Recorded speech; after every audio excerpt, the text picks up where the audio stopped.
Hi, everybody. Thank you for joining the Breaking the Silence podcast. My name is Sean McBride with Addiction Rehab Toronto. I'm joined today by Jay Barnard and Tom Herstad, and they are with Empower2Recover. Nailed it.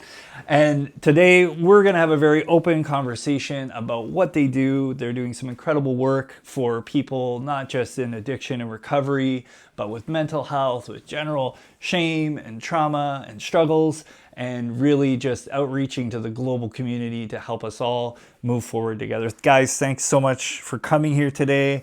I personally absolutely love everything you're doing, everything I've heard about you. Super exciting time for you guys yesterday, raising a flag. I mean, it's flag number 5, which is massive. Can you kind of elaborate on why the flag, what it represents? Yeah, yesterday, on top of 18 years. On top of your 18 years, yeah, awesome. Yes. Yeah. So Yesterday was 18 years in recovery, so it's kind of ironic how that all worked out. I don't know how the flag raising and God, that's how it happened. It happened through God. But I always wanted to raise a flag in the city to proclaim, the day that we do the event. And I wanted the flags for everybody, the flags for anybody that's got trauma, mental health, addiction, recovery. Doesn't matter who you are, what you're doing, how you're doing it, anxiety, depression, sex. It doesn't matter. At the end of the day, we all have 3 common bonds, right? We all have a level of trauma. We're all recovering from something, and we all have a story. So at the end of the day, that truly means like the world's full of hope. We just got to find it. sure. And raising that, coming here, meeting Tom for the first time. Tom and I never met in person. Oh, you had never met in person? Wow. As of this week, we met in person for the first time. I met Tom in 2022. I'll let Tom tell that story. But and we just, I don't know, there's just something truly magical about yesterday watching the flag go up. After the flag raising, I went down and there was the world flags on the sidewalk. And then I look up and there's Empower2Recover flag. And I'm like, global recovery community. And there's the Empower2Recover flag. And I'm like, is this really happening? That's huge. And is this really happening on the 25th live event? And is this really happening, coming into 3 years, just, going into our 3rd year? And after this event, on February 13th, Toronto's Battle for Recovery, 248 different speakers have spoke on this platform from all walks of life. And that's youth, indigenous leaders, musicians, athletes, everyday people, authors, people like yourself that work in great places, videographers, you name it. It's been amputees, sex trafficking survivors, PTSD. The list goes on of what has been on here. And then when I think the most exciting thing from yesterday was a lady from Pine River was there. 2 exciting things from yesterday. The lady from Pine River was there, and just how she was moved, Jill, pulled to share about what they were doing for 13 to 19-year-olds, which is massively exciting because our youth need attention. Absolutely. But also how she was moved by just listening to us for 15 minutes and how she spoke about, this needs to be happening and this needs to be everywhere and this needs to be. I was just kind of like blown away. And then my mama from Saskatoon, Kathy, who spoke at our first event in Saskatoon 2 years ago, out of nowhere surprises me coming through the security at City Hall, and I'm like double taking. I'm like, is this a twin?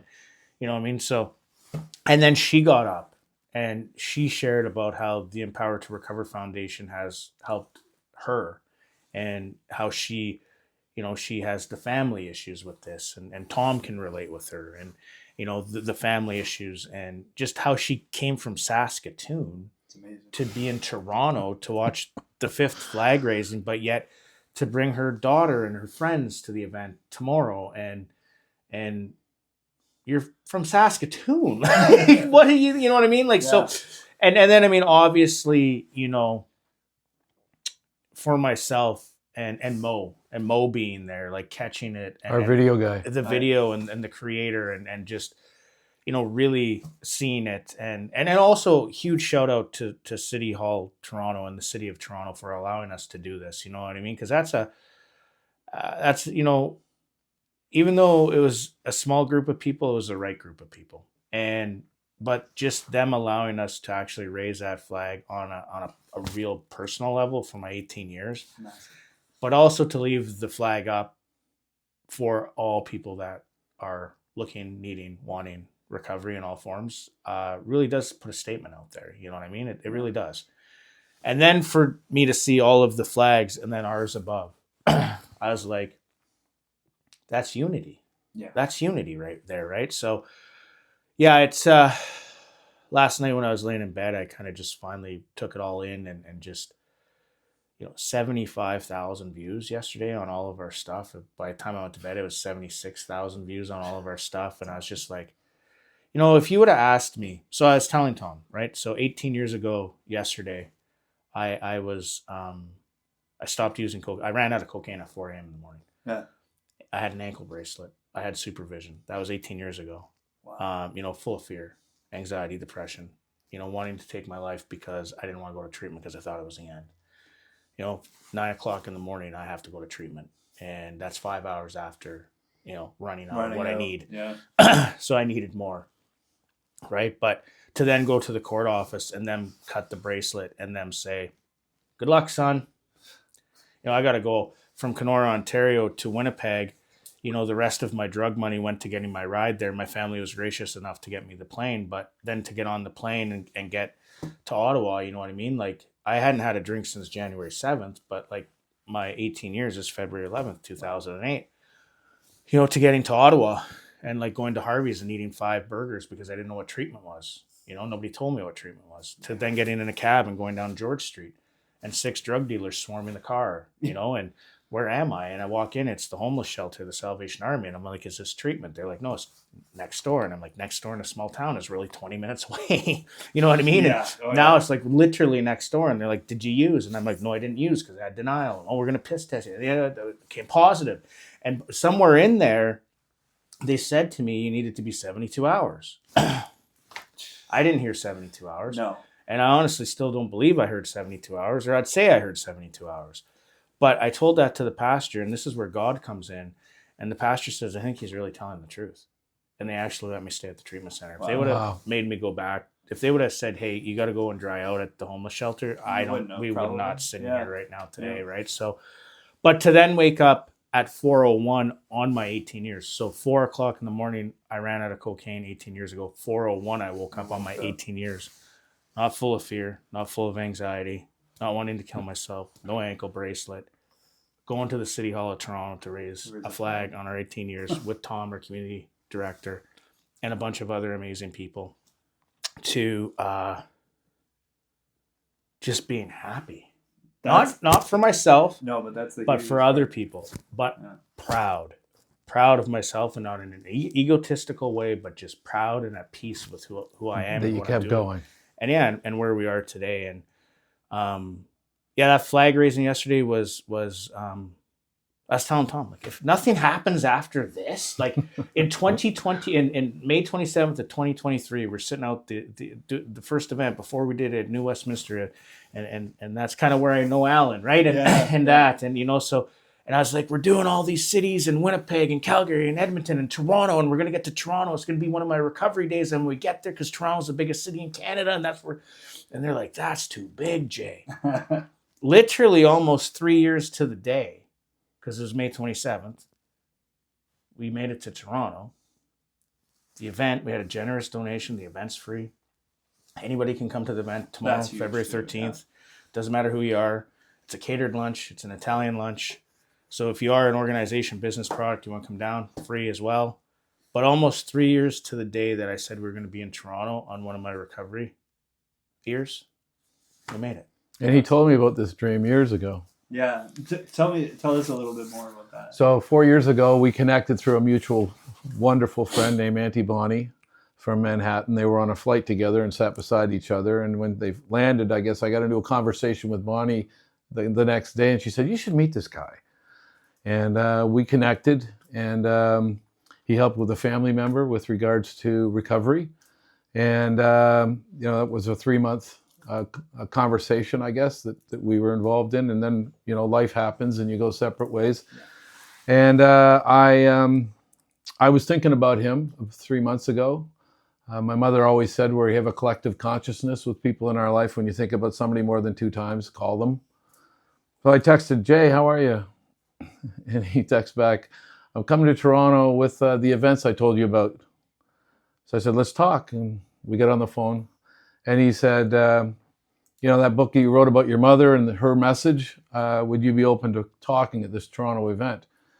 These are the events I was telling you I wanted to do years ago. Put people in the same room about recovery, bring in resources and contacts.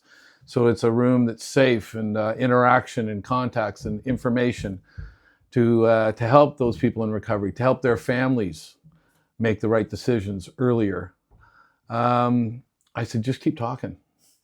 And we kept talking, and I just said, I want in.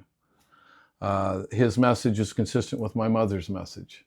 We're here to pay attention to one another, to build community, closeness, connect. I wrote a book about my mother, and that's what I'll be talking about at the event. And her message to the world is, and I realized this when I was writing the book, in the middle of the night, I was looking at these pages that were pinned on all 4 walls in a loft of a 1922 farmhouse. Pink paper, because my mother's favorite color was pink. We had interviewed 18 people that our mother took care of outside of our family that spent time in our home. And after she had passed away, we decided to go and find these 18 people. It took us 3 years, but through social media and word of mouth, we found them all. We interviewed them. Some of them wrote us letters. I already had an honor and respect for my mother that was very, very strong and connected. We lost our father. She was a widow at 37 with 4 children. Grade 6 education, trying to reinvent herself. Working as a snack bar lady on the weekends at the arena. Driving a courier during the day, and at night cleaning houses. I used to do the vacuuming with her. So just making it work. Now, she had her own trials and tribulations, and she found her way through that all on her own. That's another part of the story that I'll be sharing. But really what it all boils down to is my mother's message. And that is, I believe we're born with an inherent desire, want, and need to connect with one another. In so doing that, we experience joy and fulfillment. That's where it occurs. It's giving back. It's paying attention to one another. That's my mother's message. And it's consistent with what his mission statement is. Sure. So my book my mother's message is aligning with his mission statement, and it allows us to offer free books at the end of my speak tomorrow. I'm offering the audience free books. That's fantastic. It spreads the message, and it's my mother's story, and people don't have to read their money out of the book. It's all positive. There's over 160 reviews that portions of the book have helped people. So that goes out there. It's also a Read It Forward initiative. At the end of the book, I suggested you can keep it or you can hand it to somebody. Love it. And there's a movie happening. We signed a movie contract. Nice. So the title of the movie is also going to be rippled out. So it creates anticipation for the movie. That's great. And a community that's waiting for it to happen. Yeah, for sure. And you guys both touch on, in different ways, but really, I think it's Gabor Mate who said that the opposite of addiction is community. And I think that's what happens is you get this shame and the stigma and isolation sets in. And before you know it, you're thinking, I remember for myself when I was going through my own struggles, my mom was constantly like, hey, check out this meme. This person's going through the same thing as you. And I remember thinking I don't care. I don't care that 150,000 people in Canada alone are going through depression. I'm going through it. And then one by one, you start to actually meet people in person and you connect and you're like, well, okay, if they're going through it or they've been through it, then maybe there's a chance I can. So when you talk about, the numbers you have of all these speakers from all different walks of life, all different ages, I think it's more vital than anybody outside of our kind of world of recovery and mental health. I think it's way more imperative than people realize. And that's why, I was so happy to have both of you on the show, because not only do both of your messages align, but there's not a single person out there. Like, for instance, my kids, they're always talking about, they're very young, but they're always talking about, I'm not sure about this, I'm not sure about that. And I said, everybody has something. I firmly believe everybody is on the spectrum. Everybody. You can't find someone who doesn't have at least a small tick or idiosyncrasy or some hang up, even a pet peeve you just can't stand. I mean, everybody has something. Everybody's in recovery. Exactly. So that's why I really love your message. And, you know, like you said, you know, even some people get wary when you talk about God, you know, and they don't want to believe it, but there has to be something that is bringing people like you two together, bringing you into my fold, everybody kind of orbiting around each other. God can be good orderly direction. Good orderly direction. I like that. And you talk about, you know, the community and stuff. And I remember being in Bridgewater, Nova Scotia. We did Nova Scotia for the first time last year. We're going back this year. But I got a testimony sent in, and the lady in the room said, when I came into the room, I looked at recovery as an alcoholic or an addict. I understand after leaving this room that we're all in our own recovery in some shape or size or form. That's community. That's unity. That's allowing anybody to come to the events. Anybody can come to the events. Doesn't matter who you are. You speak about your kids. Like you guys will see my daughter. Tom, I met my daughter yesterday on the phone. But you know, my daughter at the age of 10 years old, you know what I mean? She understands, you know, this thing at the degree at the end of her video, she yells "Recovery rocks." You know what I mean? And Tom read a letter that she gave me for my 18 years. Like, fantastic. Unbelievable. And it's about. And I remember she looked at me this past last month. Daddy, can you work with the youth? And you know, I'm like, yes, sweetheart, I'll work with the youth. So we started. You know, now we're starting to do 2 youth events this year already. So we're going to do one in Regina. We're doing our first youth event. It's called Youth Battle for Recovery, so based all on youth. And then in Calgary, June 5th, we're doing our second youth event there.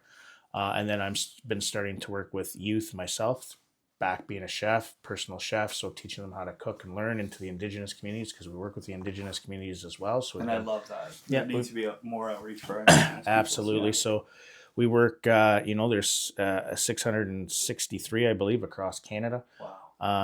And you know, we had the opportunity to do 5 Indigenous communities last year, and this year we're doing around the same, if not more. But I'm also bringing in the cooking aspect of things, and I'm going to be teaching the youth and giving the youth confidence and leadership, and through food and through land-based food and food and the source of food, and so. Yeah, it is really exciting times. There's not a day that I don't wake up that I'm fired up and I'm excited, and the story is authentic. The story is real. The story is honest. That's what counts. The story is it's palatable. It's relatable, and that's not just me. That's everybody else's story. But one man's story has sent a ripple effect out to 248 stories after, you know, Friday in such a short period of time. So when people tell me that there's, you know, where's all the hope, I say, listen, you know, I've seen 248 people, and out of that, you know, there's almost 700 people that reached out to speak. So 248 have spoke. And then every heart and ears that heard the story. Right. So as of right now, there's 4,798 people that have attended these events. So, you know, we're getting close to the 5,000, which is massively exciting. We've also created a project inside of Empower2Recover now, which is called the GRC, the Global Recovery Community. We believe that recovery should be in your hand, in your pocket, and it should be anywhere you go. And, you know, we did a test pilot with it with 50 individuals directly. And we have a 79% recovery rate. And we were able to use the businesses, organizations, products, and services to get them the help that they need. So the other exciting thing is with these events, we give money back to the community that we're in. And I think that's massively important to say that we are. And, you know, Toronto's event, we're giving back. You know, a lady called this morning, the caterer called this morning, and she gave me a compelling story of a family that's about ready to lose their house, and the husband that had surgery and on dialysis, and the wife's only working and they can't afford it. And I was just like, you know, we've gotten to a point of the events being paid for. We've gotten to a point where there's a little bit of money. We'd love to give you 50% of whatever comes out of that room. So our organization really loves everybody. It's not a one person. We love its unity and community. So. And this Toronto event, when it occurs tomorrow, at the end of it, is our first event in the GTA, but we'll be doing hopefully maybe 25. or more. Yeah, absolutely. And we're looking for contacts and people that are interested in getting involved and helping, maybe a speaker. Maybe they just want to come and witness what's happening, or maybe they've got a friend or a family that's had some issues and they just want to recommend that this would be a good idea to do for a day. Absolutely. And it allows somebody to see something that they haven't seen before. So that's what we're up to. There's many people that are going to see this, and many people in our alumni that are always looking for ways to help. So definitely. And they can check us out at www.empower2recover.com. That's where you're going to see all the stuff.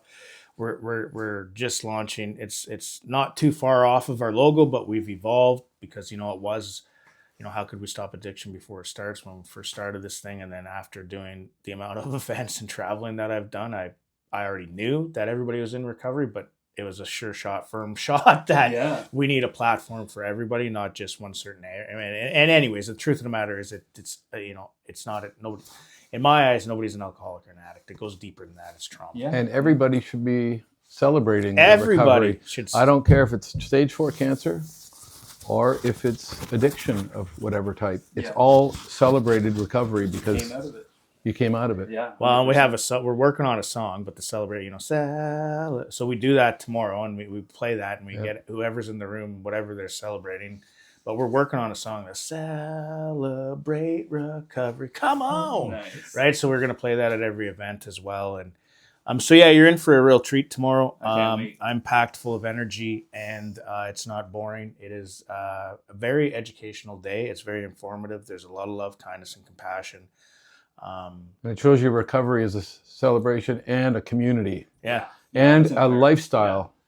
It can be a lifestyle, not just a short-term thing. Absolutely. Because we all need support over our life. For sure. And that's what I was saying earlier. I love that you're showing the positive side. Like I was saying, before the camera started rolling, it's so important that people see, it's not, I'm drugged out and then, I'm in recovery. It's not like that at all. Life is amazing when you embrace it. Sober, clarity. I mean, I know for me, I wouldn't trade it for the world. And I think that it's important that you guys are showing that, the fun side, the enjoyable side, the happiness, celebrating recovery versus, oh man, this is going to be tough. This is going to be hard. There's enough of that out there. So I also want to give a shout out to the Michael and Pauletta Mental Health and Addictions unit at the Joseph Brant Hospital, ALC, ACL, Capital Inc., Rise, and Thrive. They were the ones that helped make this event free to the public. But I also want to give a huge shout out to you guys, right? Nice. For helping us and having a booth. Also, Teen Challenge for stepping up and getting a booth. And Restaurant. And the Residence House for getting a house. They have a house. It's called the Resident House for them getting a booth. Yeah. Nice. And all of the other community partners and all of the other donations that have come in to help this event be possible, because it truly takes a village, but it also takes a community in order to make things happen. And we aren't funded by the government. It's all been grassroots. This is 100% grassroots up from the you talked about the flower coming through the sidewalk. This is exactly what this is. Yes. It's been stomped on many times, but it just has never it keeps growing. Stuck its course. So I have to really give a shout out to them, and I just want to give another shout out to the Michael Pauletta and Laura Pauletta Mental Health and Addiction Unit at the Joseph Brant and ACL and Rise and Thrive, because without them, the event, it's free now, and that's massive. And Anna Lucia's is catering it. It's an Italian, and they're doing and she's donated a light breakfast for us, and we have lunch, Italian pasta and focaccia, and so tomorrow's gonna be exciting. That sounds amazing. And from everybody in recovery, not in recovery, knowing somebody who's gone through it, from Addiction Rehab Toronto, I just want to say thank you both for everything you're doing. I mean, really, I can't wait to see. I mean, it's only been 3 years. I can't wait to see how it goes, and anything we can do to get even more people on board every time you're in Toronto, by all means. So thank you all for joining us today. Thank you, Jay. Appreciate it. Thank you, Tom. Much appreciated. Thank you all for joining us today.